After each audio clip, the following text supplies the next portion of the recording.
Bullet, Dust to Gold, 12 tracks, 39 minutes. The sixth studio album from the Swedish five-piece, another band out of Sweden. Released April 2018 via SPV Steamhammer. Produced by the band and Munkan Sedenberg. Recorded at Parma Studios in Sweden. 2 promo tracks appear to have been released, Fuel the Fire and Ain't Enough, I think it's called. Yep. Brendan. Really interesting listen, this one. It was a great sounding album. The songs were good, but I couldn't ignore how Judas Priest-like they were sort of going I got that, yeah. And I was to the point where it almost sounded like it was a tribute thing, and it sort of, I found it a bit of an awkward listen.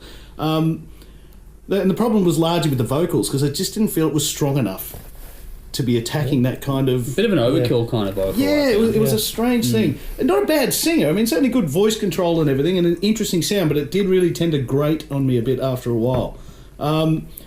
The guitars sound fantastic, and it is all guitar-driven music, and the guitars sound really, really good. Some great riffs, and when they got into a groove sort of thing, they were in a really cool sort of headspace. But even the guitar solos had a very Priest feel to them, you know. The dual layering of it. It was sort of an interesting thing. So the songs all really well performed, but after sort of half an hour, I find it was getting a bit samey, and I was really finding those vocals a bit difficult to take. Okay.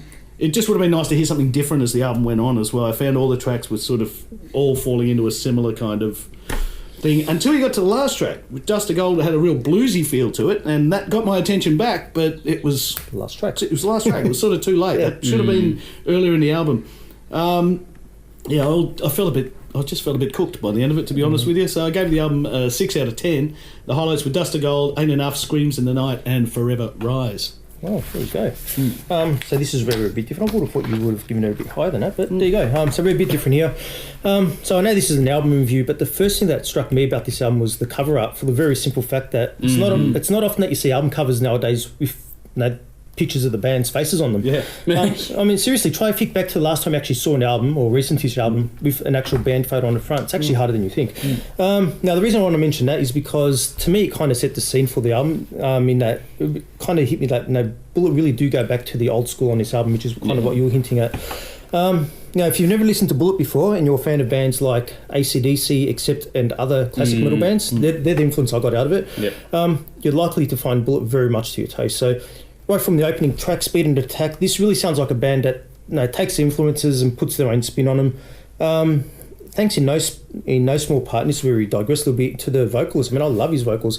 Hell Hofer, what a fucking great name. Hell Hofer's high-end vocals, look, they're love and hate, but it really does work in this context, I think, for this band. Also, like I say, possibly got the greatest name in rock and metal right now, so thumbs up to you. Now, when you add in some fantastic songwriting and performances by the band as a whole, you get a band that's takes a style that's been done to death in the past, like you mentioned, and I think they add something new and interesting and fresh to it. It takes a couple. I did listen to this album quite a bit, so yeah. The more you listen to it, I think I can pick out little different elements and touches in it. Ain't Enough, that's a Fist in the Air anthem. Songs like Rogue Soldier remind me a lot of Now, I listened to that, I was thinking Early Armoured Saint. Because you listen to it, you think it's a rather simplistic kind of song, but if you listen to it a bit more, there's actually quite a lot happening under it. So it's one of these albums that classic metal, classic rock lovers are going to like. The more you listen to it, there's a couple layers under it. Highway of Love, Wildfire, Dust to Gold, as you mentioned, I know it was one of your favourites, but for me it followed a rather predictable path, those ones. They're not bad songs, but they're pretty stock standard fare, I would have thought. Now, this is what you're talking about. What was really interesting to my ears was the combined three-peat of the songs Screams in the Night, Forever Rise, and Hollow Grounds. Now, there's a whole lot of Judas Priest going on in those songs.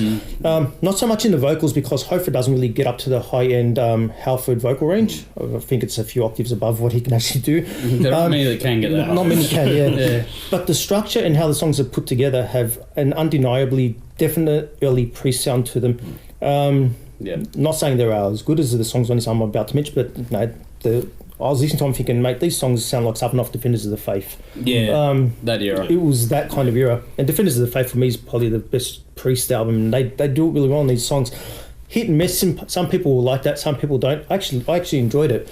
Top-notch stuff for me. Describing this record is easy. It's maximum riffage and maximum volume. Just a massive wrecking ball of grassroots heavy metal. So, in summary, this one. Bullet is a welcome return to classic metal sound before it splintered off into a million bloody thousand different subgenres, and it disappeared into a haze of Aquanet and spandex in the mid to late 80s. And well and truly up Poison's ass. Amps, guitar riffs, leather, high, fist held high, that's the name of the game here. Yeah. So that's Dust to Gold, that's Bullet, and that's why every classic metal fan should really get onto this ASAP. Standout tracks for me. Screams in the Night, Speed and Attack, Fuel and Fire, one more round, and I give this 8.5 back patches out of 10.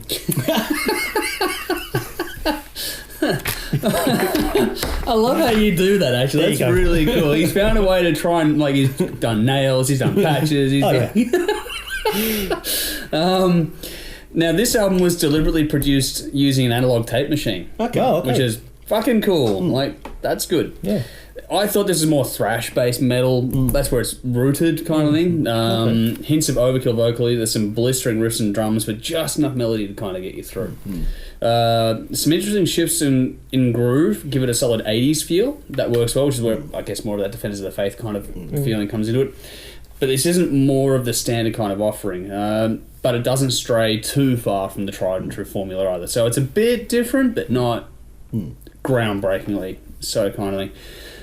The production suits what's going on musically. Some nice reverbs add to the 80s vibe, but they're not overdone, which is good. Just sustains notes for just long enough. Just a subtle little thing done there.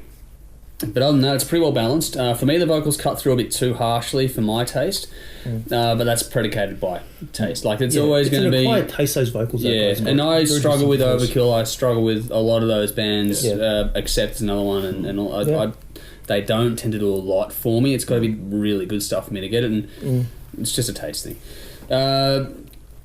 I thought the lead solos could be brought up to punch through the mix more too. I thought the guitar solos were back a bit in the mix, and that didn't make a lot of sense to me. I thought they would have just been, they're playing with all this reverb on the vocal. You could have really pushed these fucking guitar solos way to the front and fucking given it something. They missed a trick there, I thought. But the backing or gang vocals are really well done, nicely presented. And overall, it's a very rhythm guitar and vocal focused kind of a mix. Could have been better served with a bit more even spread, but it does the job well enough and will please a lot of people out there regardless. And you can imagine this stuff shining live. I reckon it's made for that environment. The European festival kind of thing would get this really quickly. It's nothing new, but they're very good at what they do. If you like your 80s metal, you're going to really enjoy this. All the right bits are in this. It's just nothing groundbreaking. And I like how you picked up on the Priest stuff there as well. Lyrically, it's what you want from the style as well. Bit of a party album in some parts as well. But there are some big audience moments in this, which are pretty infectious. This one does grow on you the deeper you get into it. Not a complicated listen. It's just short and sharp with more and enough fun to be had. But that's just what it is. 7.5 out of 10. Fuel the Fire, Wild Fire, Dust to Gold, and Ain't Enough. Check it out for yourselves. Let us know what you think.